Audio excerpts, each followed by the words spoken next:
Oke, balik lagi di channelnya Moski. Kali ini gue bakal bercerita tentang sesuatu hal yang mungkin ini pertama kali yang terjadi sama gue.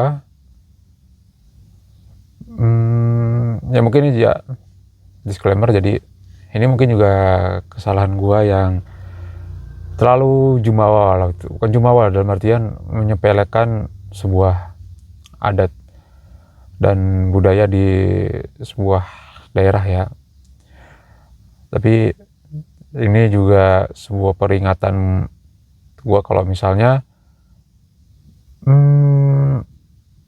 makhluk lain tuh juga memang ada dan memang sangat mengganggu ya, terutama apa yang biasa teman-teman atau orang lain dengar tuh dengan sebutan setan gitu kan.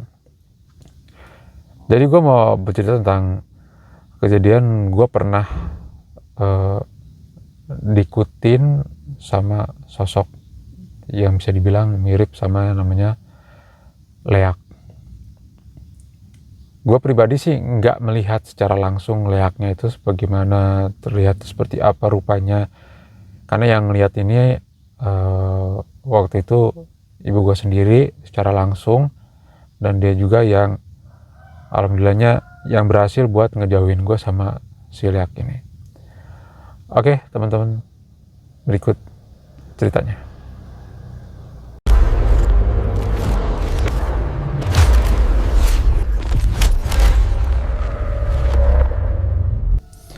Oke, kali ini gue bakal cerita tentang hal tadi. Jadi kejadian ini terjadi ketika gue lagi perjalanan dinas tahun 2011 ya kalau nggak salah. Pertama kalinya gue ke Bali naik pesawat. Alhamdulillah sih dikasih kesempatan ketika gue berkarir di perusahaan sebelumnya. Gue menikmati perjalanan dari Jakarta ke Bali menaik pesawat. Apalagi gue orang yang agak fobia tinggi. Ketika gue berada di ketinggian tuh ngerasa mual, merasa aneh, merasa asing, merasa feeling bad aja lah gitu kan. Tapi ya nggak sampai yang harus muntah-muntah ataupun yang parno yang teriak-teriakan. Ketika pertama kali naik pesawat kan gue ngeliat jendela, wah gila tinggi juga ya pesawat itu ya, wah norak. Gue dinas 3 hari 2 malam.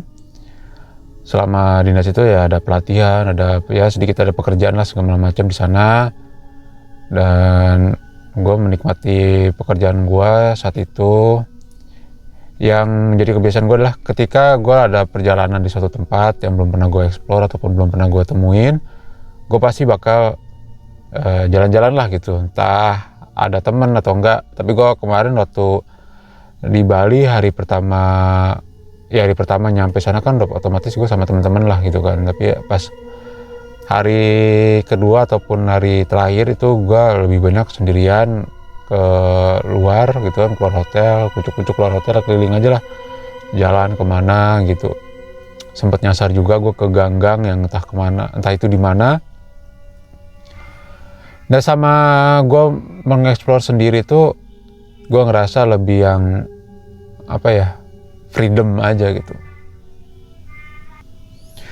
Lebih freedom aja kalau misalnya gue jalan kemana-mana itu sendirian gitu. Kalau misalnya pas gue sama teman-teman kantor, ada yang gue berjalan tuh pasti berlima lah gitu kan, berlima dengan kondisinya sama mereka tuh satu tim sama gue lah gitu.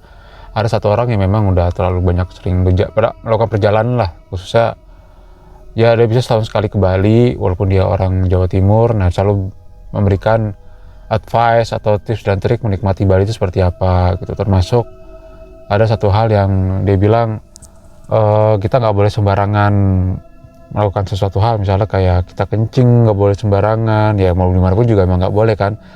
Atau mengucap hal yang istilahnya sensitif dengan hal gaib gitu. Ada hal yang unik yang ketika gue sampai Bali adalah gue melihat banyak sesaji ya. Jadi kayak ada sesaji yang ditaruh di wadah-wadah rotan ataupun wadah dari ketupat lah gitu. Bahan ketupat tuh daun kelapa ya, dari daun kelapa yang dilipat-lipat jadi wadah. Di situ ada kayak biskuitnya, ada kembang, ada makanan-makanan, bahkan yang model yang gede itu kan ada sesajinya ya.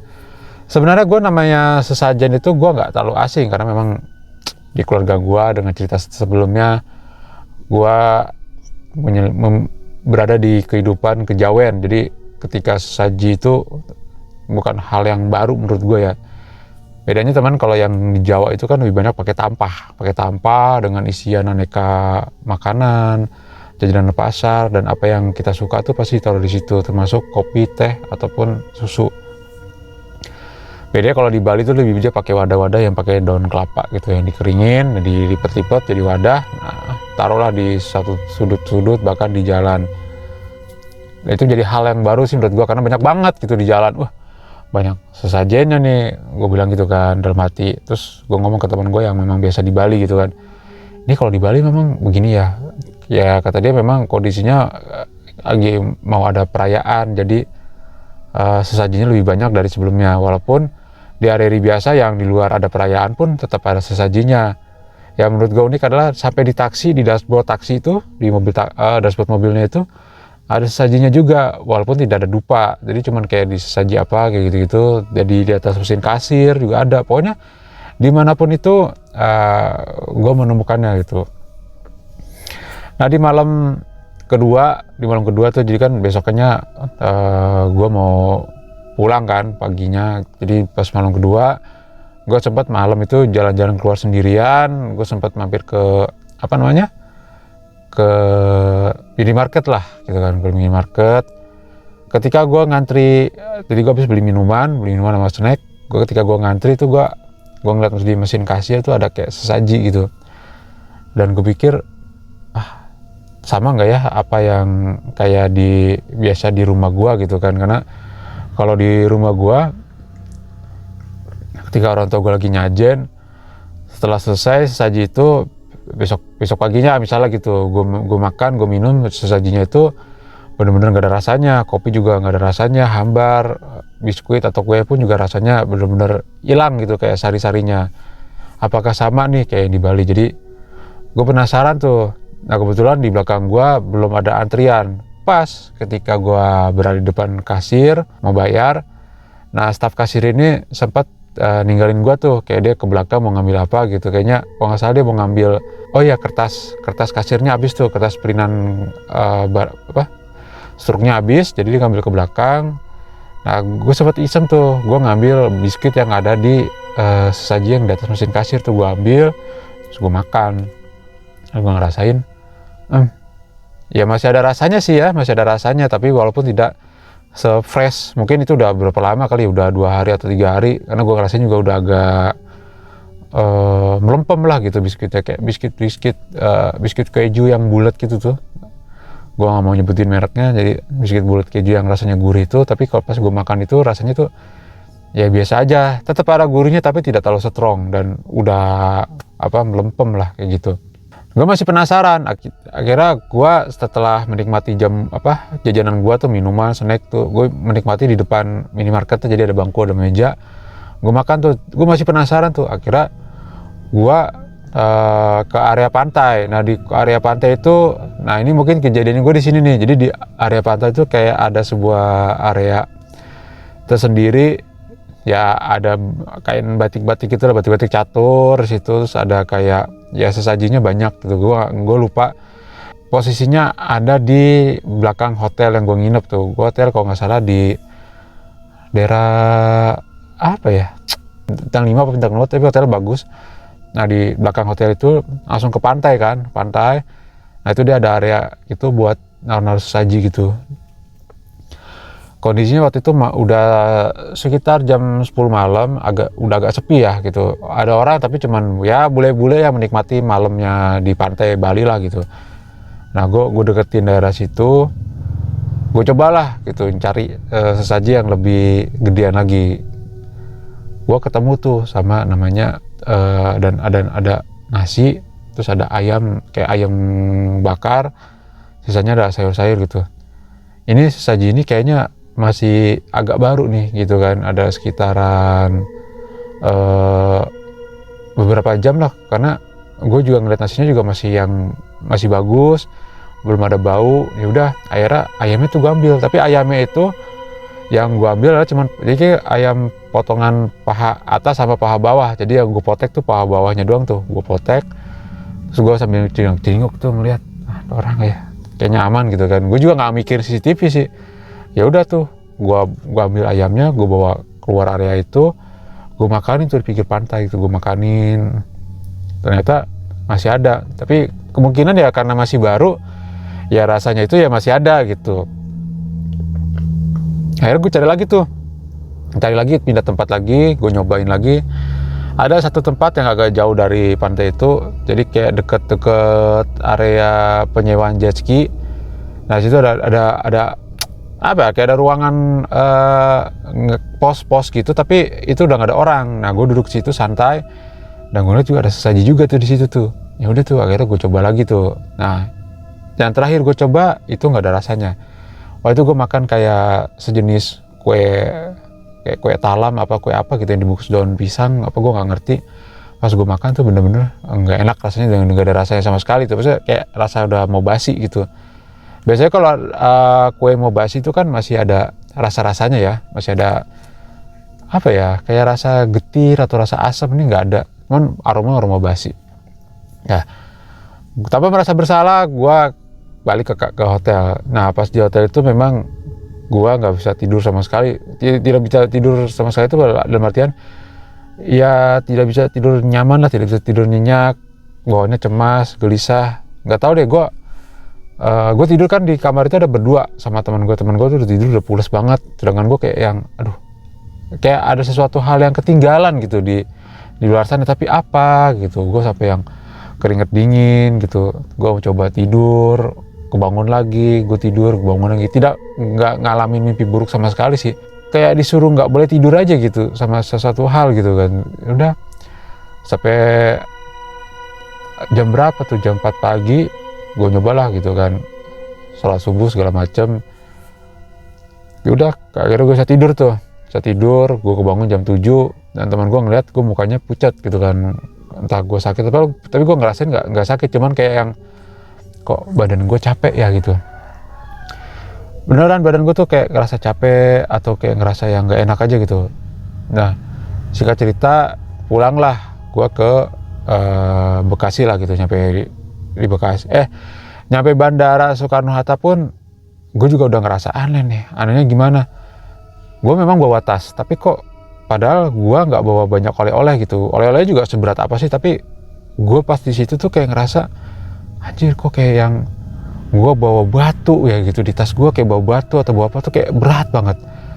Gue ketika di dalam pesawat pun juga ngerasa berat, tapi tidak seberat yang gue pakai tas gitu, kayak tambah beban lagi gitu. Gue sepanjang jalan dari Soekarno-Hatta nyampe rumah itu kan gue naik taksi, itu sampai di jalan gitu gue mikir apa ya gitu, kok perasaan nggak enak, apa mau kecelakaan atau gimana. Lah gue tepis lah itu pikiran-pikiran buruk gue gitu. Sampainya di rumah ketemu ibu, ya bapak kan shift malam, jadi gue nggak ketemu bapak malam-malam. Nah tuh ketemu ibu, ngobrol segala macam. Nah ibu tuh sempat tuh ngomong, kok kamu kayak yang capek banget ya Le ya, kata gitu. Iya nih bu, kok kenapa ya? Padahal di Bali tuh nggak terlalu banyak kerjaan gitu, lebih banyak santainya, banyak mainnya, tapi kok kayak yang capek banget, kayak lebih capek dari kerjaan seperti biasanya gitu. Iya, muka kamu juga kayak pucat gitu kan. Ya udahlah gitu. Tuh gue nyampe jam berapa? Jam 9 malam. Makan gitu kan, gue makan segala macam, bersih-bersih, sholat isya. Nah, udah sekitar jam 11 kurang gue tidur, gue masuk kamar, gue tidur. Ya udah gue pulas. Nah, ketika gue tidur terus di malam itu gue kebangun itu gue kayak ngerasa ada suara pintu tuh kayak yang di garuk-garuk, pintu kamar gue kayak yang garuk-garuk dari luar gitu, kruk kruk kruk gitu. Itu berkali-kali tuh, tapi gue karena kondisi gue capek banget, kayak yang malas banget gitu gue buat buka pintu terus mau ngeliat siapa gitu. Karena berhubung gue punya cerita tentang hal di rumah itu yang tidak mengenakan, gue jadi kayak yang kebiasaan, mungkin ada makhluk lain lah yang lagi iseng lagi gitu kan. Tapi ini nggak pernah yang sampai yang garuk-garuk pintu gitu kan. Biasa kalau ngetok-ngetok gue buka pintu pernah kayak gitu terus nggak ada siapa-siapa, tapi ini kayak garuk-garuk gitu. Tapi yang garuk-garuk gini tuh pertama kali nih, kenapa kayak yang ada yang pengen masuk tapi nggak bisa. Waduh, ngeri juga nih. Tapi kondisinya gue emang capek banget, jadi malas banget gitu buat ngecek keluar segala macem. Udah gue tidur lagi tuh. Sejam dari kejadian garuk-garuk itu, gue kebangun lagi. Gue ngeliat jam tuh udah jam 3 pagi. Nah itu gue dengar suara yang gedebak-gedebuk gitu kan, kayak orang berantem. Tapi yang tidak yang sampai yang ekstrim banget gitu. Tapi gue denger ya, kayak tangan kena badan gitu, buk gitu, duk gitu, pukul-pukul. Aduh, gue udah khawatir tuh, jangan rampok gitu. Coba kan gue gak bisa yang langsung refleks karena memang kondisi lagi capek. Gue tunggu dulu tuh sampai suaranya agak berhenti kan. Pas sudah selesai berhenti, gue langsung tuh keluar kamar. Gue udah siap pengen mukul aja kalau misalnya tau pas buka pintu ternyata ada rampok atau apa, kan tinggal langsung pukul bak gitu. Pas gue buka kamar, pintu kamar tuh satu buka, nggak ada apa-apa, gelap. Gue akhirnya ke area dapur tuh, karena gue denger ada kayak buka wastafel kayak lagi cuci tangan. Ternyata bener di situ ada ibu lagi cuci tangan gitu di wastafel, cuci tangan segala macem. Nah gue tanya tuh, bu ngapain jam segini cuci tangan, habis ngapain gitu kan, masak? Terus kata ibu, enggak apa-apa. Beneran bu, tadi dengar ada suara gedebak-gedebuk gak? Kata gitu. Oh enggak, udah kamu tidur aja tuh, kamu kan capek, muka kamu masih lelah tuh. Udah nanti aja ibu cerita lah nanti kalau kamu udah bangun pagi-pagi. Ya ini udah pagi. Nah nanti aja kata gitu. Kata ibu gitu kan, maksa gue untuk tidak mencari tahu jawaban di saat itu juga, tapi nunggu besokannya. Ya udah, gue balik ke kamar, gue tidur, dan paginya gue menagih janji gue kepada ibu kan. Pas banget dia lagi di area dapur lagi masak, gue sambil bantuin, gue ngomong, bu tadi jam 3-an kenapa kok ada, awalnya denger ini loh bu, aku dengar suara gedebak-gedebuk. Pas aku keluar kamar kok ibu lagi nyuci tangan gitu. Tapi aku ngelihat tangan ibu tuh kayak banyak darah gitu. Karena memang lampu dapur itu nggak terlalu terang, temaram. Jadinya aku nggak itu darah atau memang apa gitu. Ibu langsung ngomong ke gue gini, kamu tuh kalau dari Bali ya jangan bawa tamu. Nah, bawa tamu apa bu? Iya, karena tuh ibu ngelihat ada leak yang lagi mau masuk ke kamar kamu gitu, tapi nggak bisa, makanya dia cuma garuk-garuk garuk-garuk pintu gitu. Itu ibu udah dengar dari jam 2 itu ibu dengar ada suara tangan garuk-garuk pintu kamar kamu. Cuman kan ibu belum berani keluar karena takutnya ya perampok atau apa. Nah pas udah ngerasa lama, wah ini kayak bukan rampok ngapain juga kan garuk-garuk pintu mulu gitu kan. Akhirnya ibu keluar. Pas ibu keluar, ibu kaget. Ibu ngira itu rampok pakai kostum setan, karena dia lagi ngadep ke pintu kamar kamu. Itu rambutnya gondrong, tingginya 2 meteran lah, hampir nyangkut di atas plafon rumah gitu kan. Dia garuk-garuk gitu. Ibu tuh ngeliat banget kukunya tuh panjang-panjang gitu. Terus karena ibu khawatir kamu kenapa-napa, ibu langsung tarik tuh rambutnya si leak itu tuh, ibu tarik ke belakang. Ternyata bener, dia sampai yang kejungkal jatuh ke ubin. Terus ngeliat ibu tuh bener-bener matanya tuh bener-bener gak ada kelopaknya, mata tok bulet gitu, gede, serem, dan lidahnya itu keluar gitu, lidahnya menjulur keluar. Dia bangun ngeliatin ibu, mencoba nakutin dia begini nih. Wah, kata ibu tuh, wah gitu, mencoba nakutin ibu. Cuman ibu sama sekali nggak ketakutan, karena memang naluri seorang ibu yang pengen melindungi anaknya. Dia lagi begini, ibu pukul ke mukanya, karena dia mulutnya nganga sambil ngeluarin lidah, tangan ibu tuh masuk ke dalam mulutnya dia tuh, kayak sampai kayak mentok ke tenggorokannya gitu, blok. Nah itu ibu pukul terus, tangan ibu digigit sampai ke dalam, tangan kiri ibu mukulin badannya dia tuh sambil ibu jikir apa doa segala macam. Itu ibu tuh berusaha sampai tangan kanan ibu tarik. Nah itu ibu ngerasa itu darah semua tuh di tangan ibu tuh, tapi ibu nggak ngerasain sakit apa, nggak ada luka, itu semua isinya darah semua, itu darah, bener-bener darah yang kental banget gitu. Ibu tuh karena memang pengen karena udah emosi ya gitu kan, emosi ada makhluk lain yang ada di rumah dan ganggu anak ibu, ya ibu cekek aja tuh langsung. Ibu cekek, saking cekeknya refleks itu sampai ke lidahnya tuh ketarik ke apa namanya, ke leher gitu, nekuk ke leher, tarik ibu bener-bener nyekek gitu sampai bener-bener dia tuh kayak yang nyoba ngelepasin tangan ibu.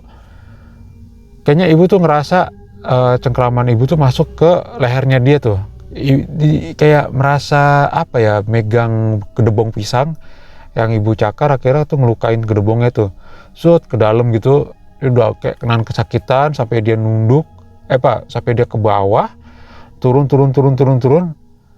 Nah yang ibu kaget tuh, dia kok lama-lama mengecil tuh sampai yang cuman segede galon, kata ibu tuh sampai segede galon tuh, sampai ibu tuh akhirnya ngelepas cekekannya.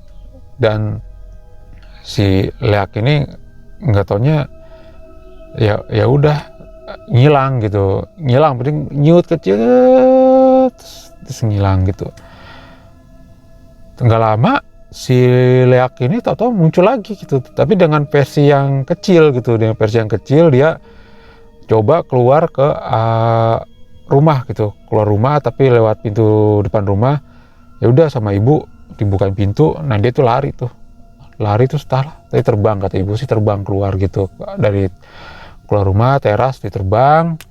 Ya udah, tapi pas dia keluar rumah itu memang kondisi badannya si Leak itu udah mulai berasap, bau-bau, kata ibu sih kayak bau bangke dibakar gitu sih, baunya mirip kayak gitu tuh. Jadi udah keluar gitu segala macam.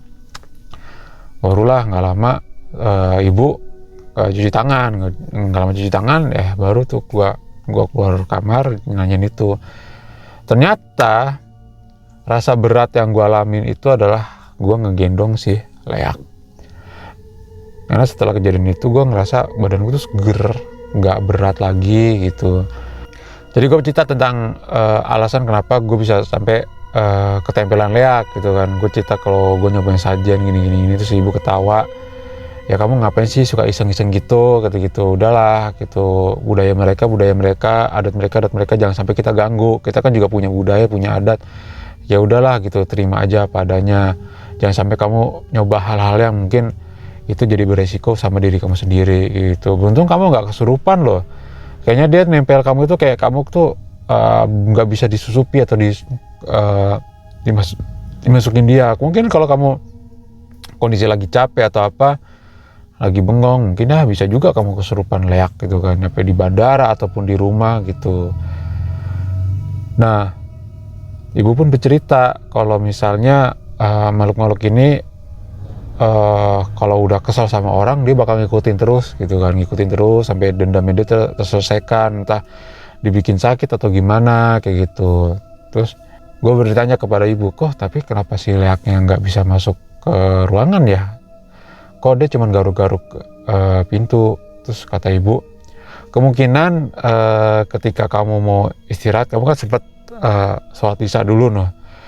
Nah ketika kamu sholat isya, mungkin dia lepas dari badan kamu, dia duduk di mana, terus nggak lama dia nggak ngeh gitu kan. Makhluk itu tuh makhluk gaib itu kan sebenarnya sama kayak kita gitu, ada cerobohnya juga, ada bodohnya juga gitu. Ketika dia lepas sama kamu, dia lupa lagi nempel sama kamu, terus kamu udah keburu masuk ke kamar, ya dia nggak bisa masuk.